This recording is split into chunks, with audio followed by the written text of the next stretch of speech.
I have opinions.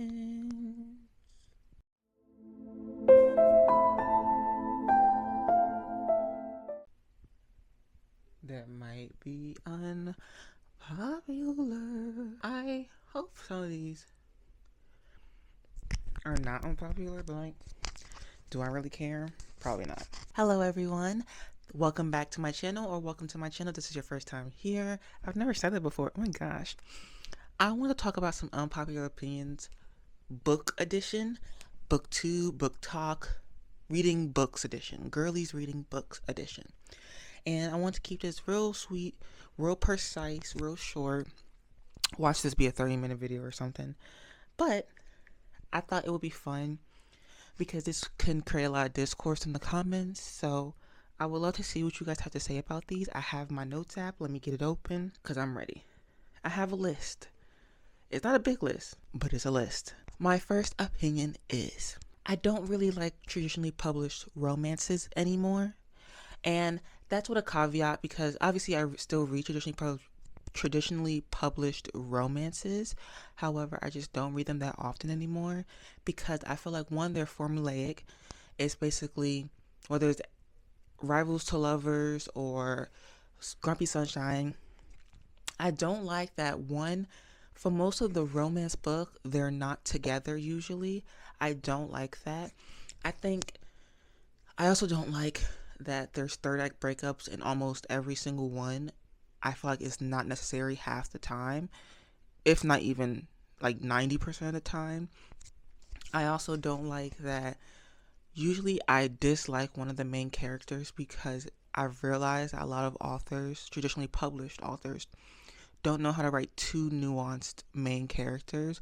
They usually know only how to write one, and usually they think it's the woman character, and usually that's the one that annoys me the most.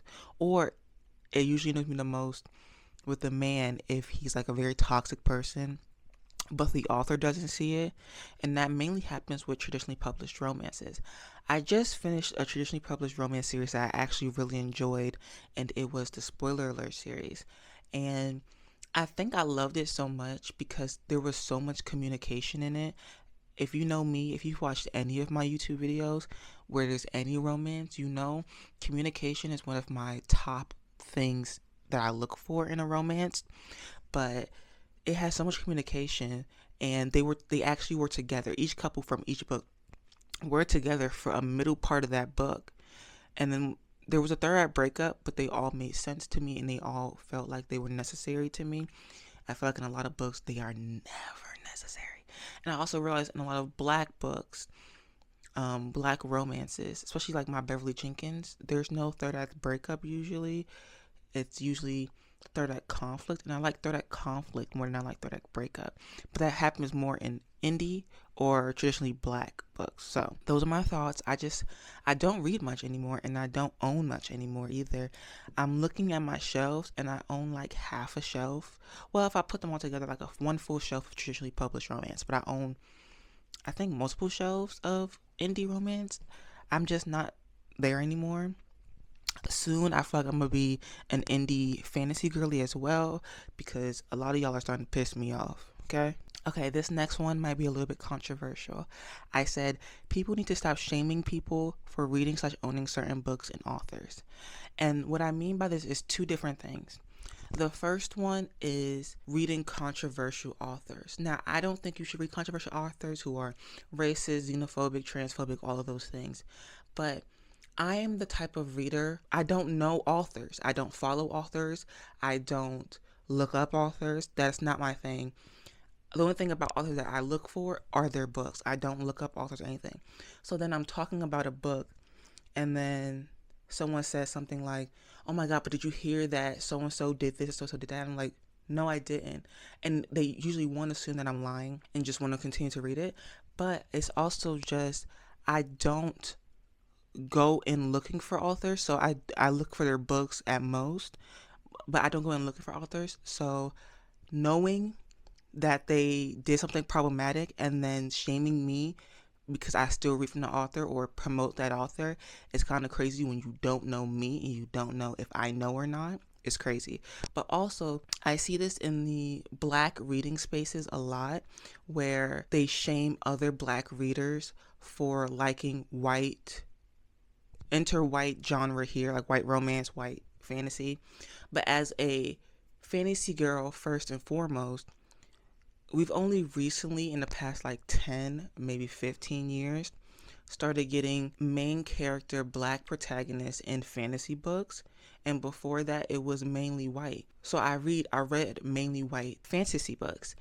And I see a lot of people coming on here, on TikTok mainly, saying things like, I used to only read Colleen Hoover, I used to only read Kristen Hanna, I used to only read Sarah J. Maas, and now all I read is Tracy Dion and just enter black author here.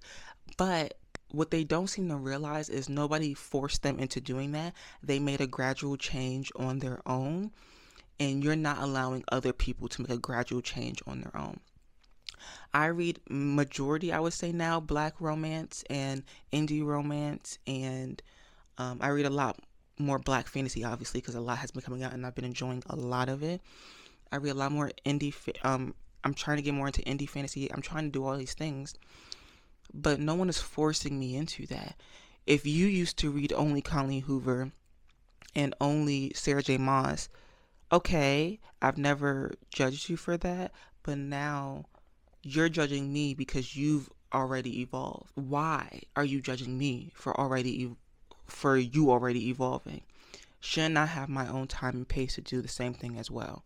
And I feel like a lot of book people do not see that as like a nuanced take, and I am sick and tired of it, actually and honestly. I kind of want to make a addendum to that one, which is, what was it? I just had it in my head and now it's gone. Oh, if an author is problematic or whatever, and I still own the books, I don't think you should be upset about that. I think that's very counterproductive. It's like you want me to burn the books that I bought with my money. It's like those racist people who boycotted Nike when Colin Kaepernick was like the poster child for it, and burned their shoes and threw away their shirts. It's like, okay, you hate Nike now, but you still paid money. They still have your money from those. Why are you burning them? So I feel this way about Sarah J. Maas, about the Breonna Taylor thing. And I didn't know this until later on, but I believe Chloe Walsh said some very stupid things. But I didn't know that until recently. But again, I read Sarah J. Maas when I was in middle school and high school. These books were the first like series that I read, and they hold a special place in my heart. I'm not gonna get rid of them for that reason, but it should not be hate onto me because I want to keep a book. If I throw them away, she still got my money. If I give them away, she still got my money. Makes no sense to me, but continue with that, I guess. Next, audiobooks are reading. No ands, ifs, or buts about it. I think what a lot of you forget is that audiobooks are very popular now, obviously. I use them a lot. But beforehand, they were made for people who were seeing challenged, like blind, or were losing their sight.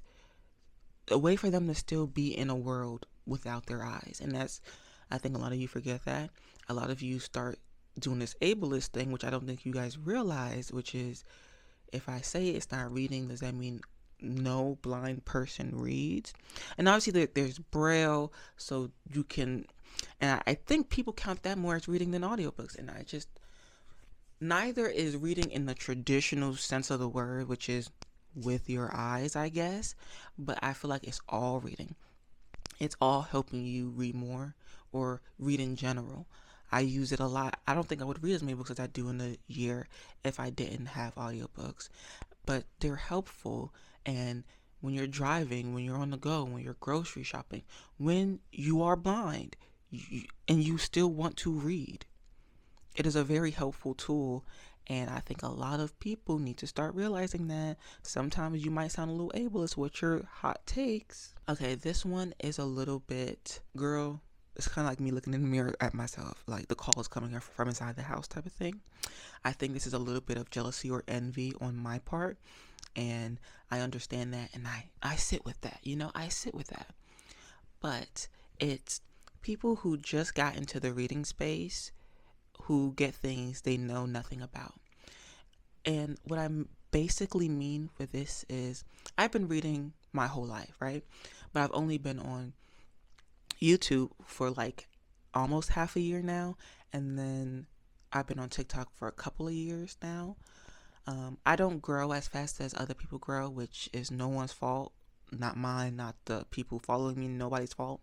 But maybe TikTok, I don't know. But then I see people who have around the same following as me, and they get PR packages and they get things, and you just learn that they started reading like a month and a half ago, which is fine because you started reading a month and a half ago. I want everybody to read. But then they get book mail from people they've never heard of, books they've never read. They've read 15 books and they get book mail. And then there's people like me who, I don't know if I'm even going to post this, but there's people like me who I work hard, obviously, but I haven't had any videos go viral or anything like that. So I don't get the book mail, I don't get the recognition, I don't get the viral moments or anything like that. I don't know if I'm going to post this one. I might cut this one out because I feel like I'm just complaining, but that's how I feel. I saw this girl post a video, and she used that sound that was like, I've been dreaming about this since last week. This has been my dream since last week. She was using that sound, and the caption said, me when I'm getting book mail after only being on like Book Talk for like 20 minutes. And that's how I feel.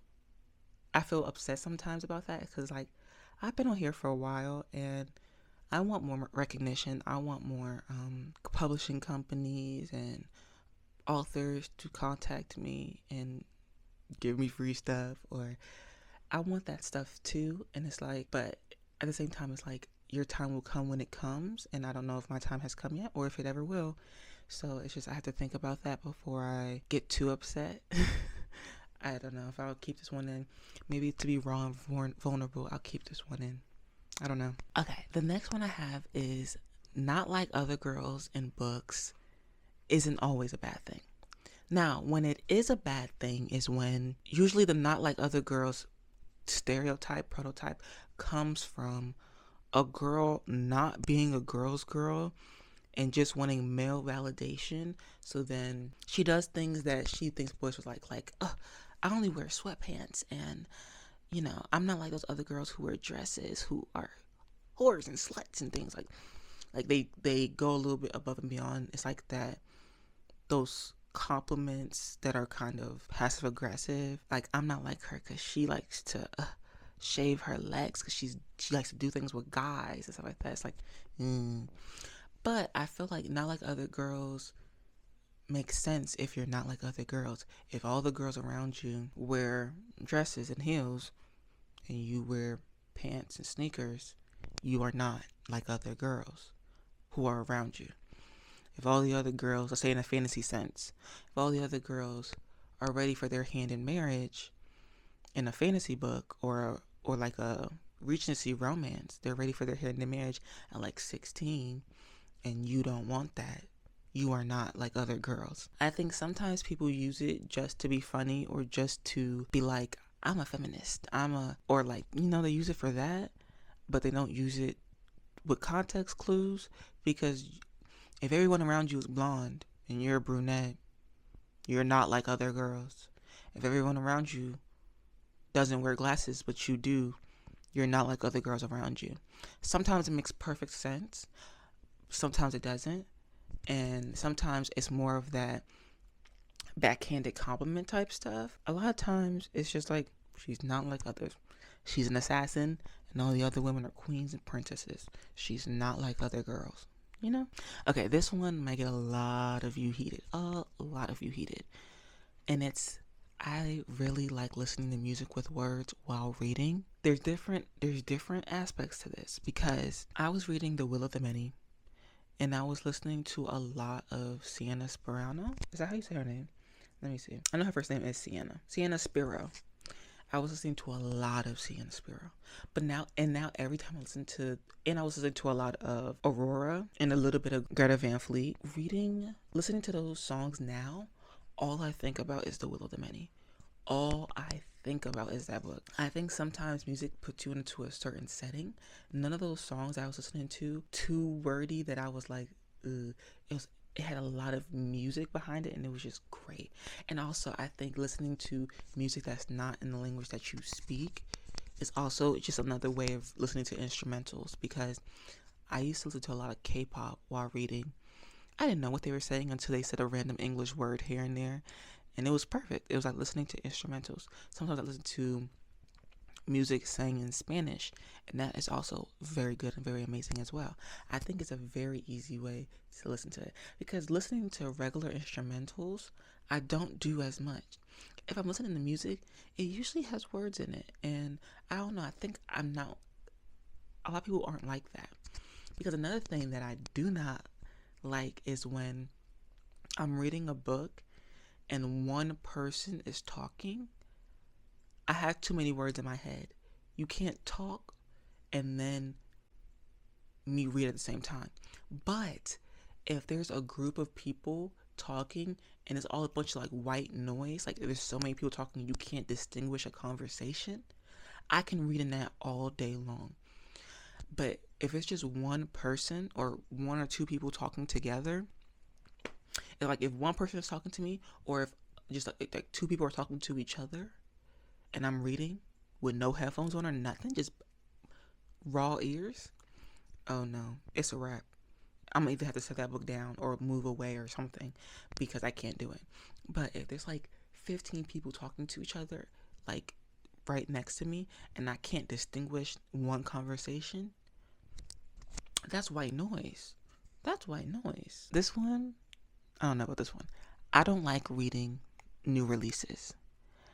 And I mean new releases for a series or new releases just in general. I don't really buy many new releases, so I'm mainly talking about new releases in a series, because I don't like reading them until they're no longer new, because I need to know if this is the last book in the series, that's fine. But if it's a new release and there's still more to come, I'll wait a bit. Like, for instance, Oathbound just came out. I'm pretty sure there's going to be 4 books in total. I have it. It's over there. I won't be reading it. And that's how I feel about Wind and Truth with Brandon Sanderson. People went out immediately and bought it and read it. I'm not even close to Wind and Truth yet. I need to read books 3, 4, and 5. Or 3 or 4 to get to 5. But even if I had read all of them, I wouldn't be reading it anytime soon, because he's not gonna do another one in that series for at least like 2 years. And then I'm gonna have to reread them all, which is fine because they're great books, but I don't want to have to do that for every single series that I start. So I like to just wait. I like to wait a good chunk of time before I read them. Like, I didn't read Bloodmarked until like 6 months maybe before Oathbound came out. I think I read it late last year, and Oathbound came out 2-3 months ago. So I'm not a new release girly. If it's a standalone, sure, that had nothing to do with me. Like, it's easy to read new releases, but sometimes no, because again, I'm an audiobook girly, and a lot of new releases don't have audiobooks ready in time, you know? But for a series specifically, I don't do that. This one is going to get some of y'all girlies heated, but it's okay. Sometimes your yum needs to be yucked. I'm going to yuck some people's yum right now. I think mainly in romance as well. I think sometimes the call is coming from inside the house. Sometimes your trauma is speaking a little too loudly and you want everybody to read your trauma book.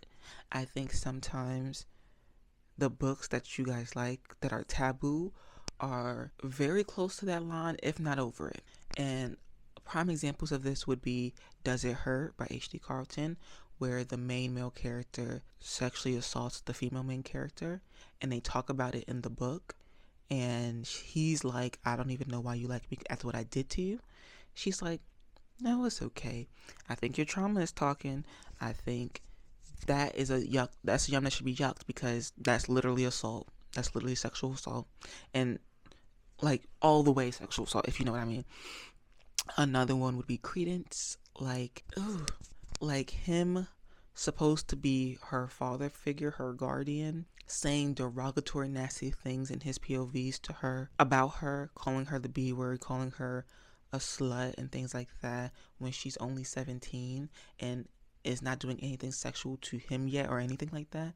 But then one of her cousins almost assaulting her, her saying no multiple times, and him still trying to do things with her. If that scene was interrupted, something else would have happened. And then the other cousin basically saying the second that their father leaves, like, we need to do something with each other right now, and then you could go cook me breakfast afterwards.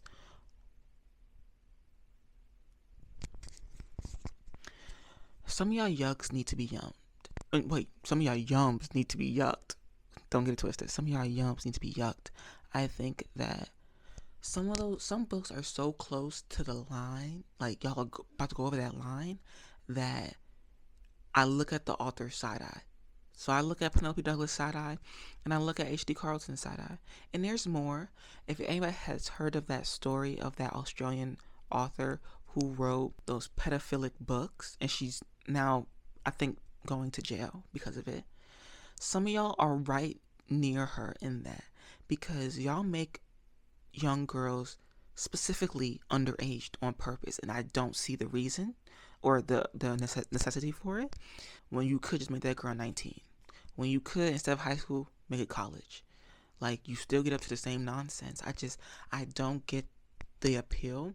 There can still be age gaps without being predatory age gap. Someone can be 20 and the guy can be 40. That I still would be like, damn, he going a little young, but I still wouldn't be like it's giving pedophile. But for a lot of these, it's giving pedophile, and it's giving y'all like that stuff, and it's giving I don't see why. And I will yuck your yum every time. I took a class on sexuality in college, and it was talking about how pornography is very scary because it keeps on getting like more taboo and more taboo and more taboo, to the point where someone says soon the only things that will be on pornography sites are underage things and like murder. And that made me so like, ugh. But then I'm starting to see it in books. Like, it's getting worse and worse. And these are traditionally published books.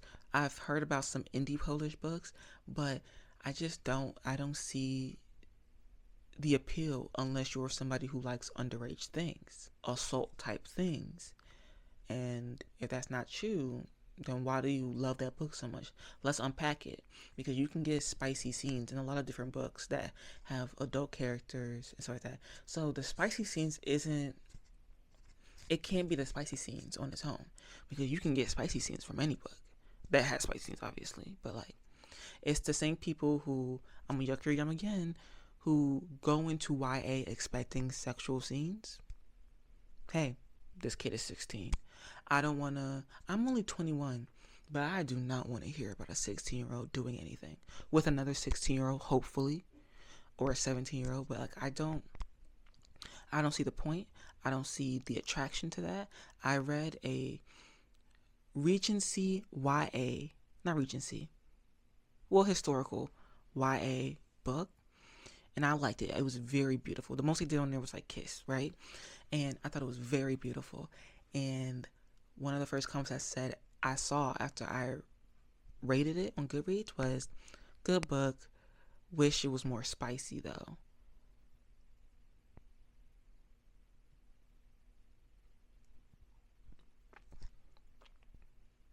These kids were like 15, 16 in this book. It was literally about the romance, not about the actual readers. This one's gonna get y'all.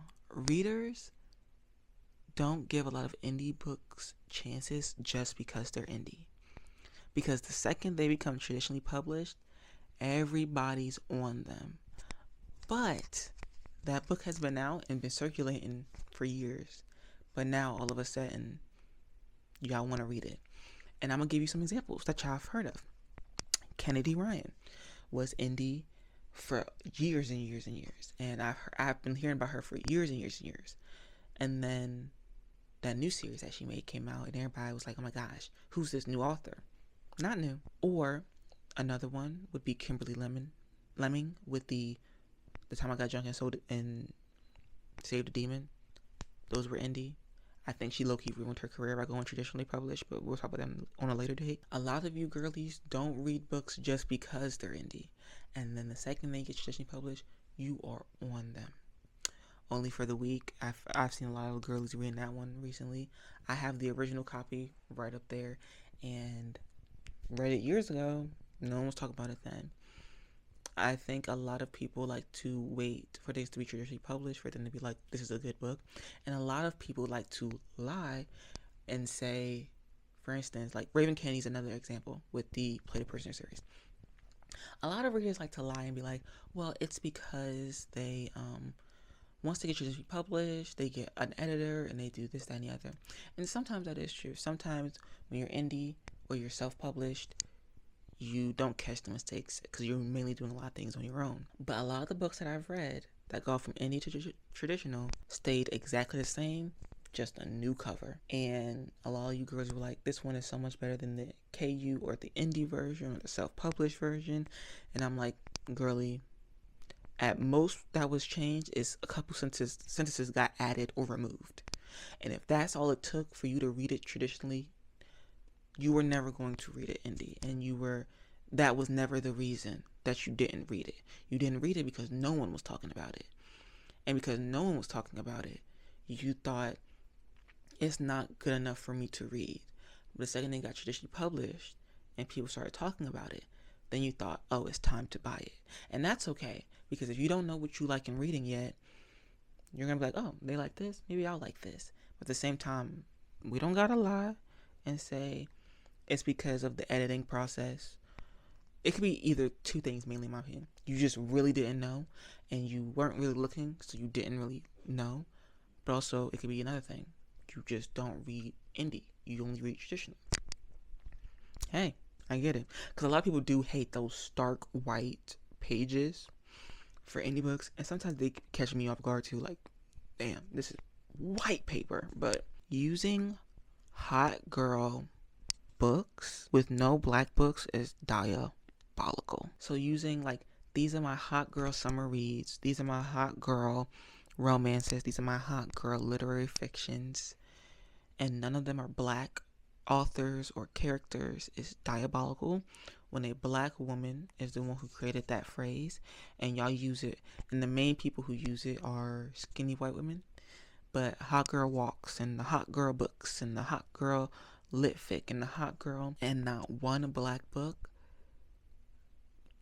it's not giving hot girl. It's not giving hot girl. It's giving appropriation, but it's giving, you just want to use a very big at the moment phrase, but you know for a fact you are not in that space.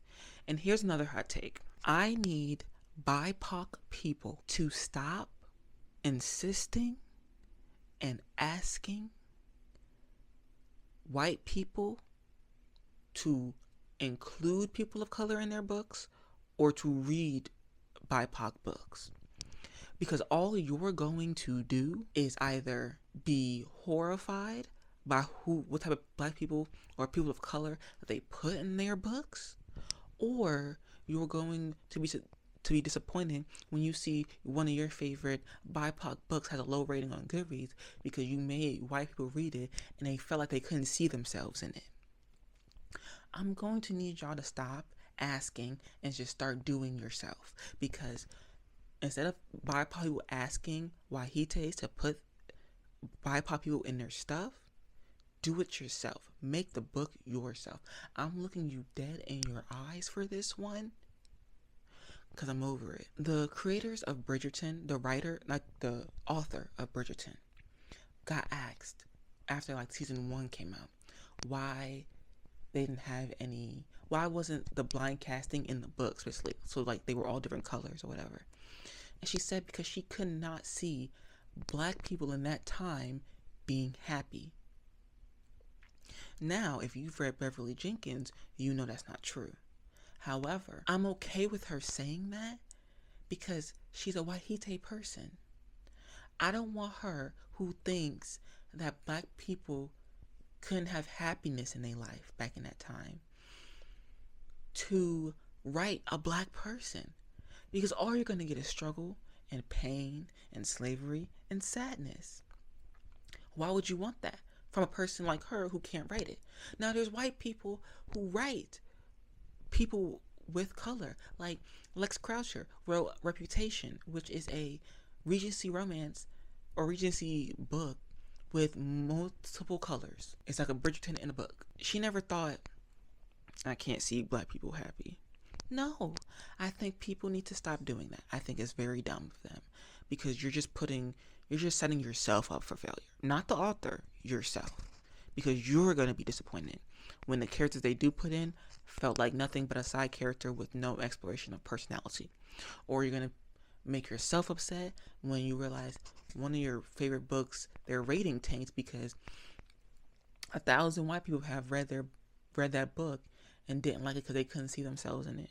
Even though BIPOC people have been seeing themselves in white-centered stories forever. I think some of y'all need to get together. Stop talking about the same 10 books over and over again. Now, here's the thing.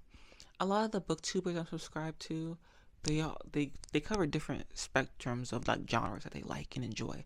I know I have girlies who only read majority horror, majority fantasy, majority romance, a mix of all of them, right? I think I'm a girl who's a mix of all of them.